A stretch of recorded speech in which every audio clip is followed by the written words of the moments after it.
بہت ہی پیاری حدیث ہے، اور یہ یوں سمجھیے کہ انسان کو سمجھنے کے لیے یہ بہت کافی ہے کہ حضور سرور کونین صلی اللہ علیہ وآلہ وسلم اپنے صحابہ جو بیٹھے ہوئے تھے ان کے پاس تشریف لائے.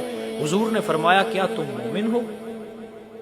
تو صحابہ خاموش رہے. تو حضرت عمر امیر المؤمنین آپ بولے رضی اللہ تعالیٰ عنہ، اور آپ نے کہا ہاں یا رسول اللہ ہم مومن ہیں.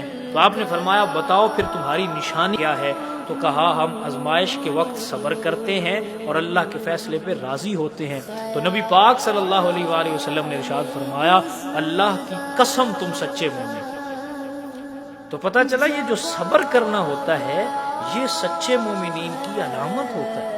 ہر بات پہ واہ ویلا کرنا اور ہر بات پہ شور ڈال دینا اور ہر بات پہ روتے رہنا یہ کوئی بات نہیں ہے. جب وہ دے تب اسے بھول جانا، اور جب کوئی آزمائش آئے تو فقط شکووں کی زبان اختیار کرنا یہ کہیں کا دستور نہیں ہے.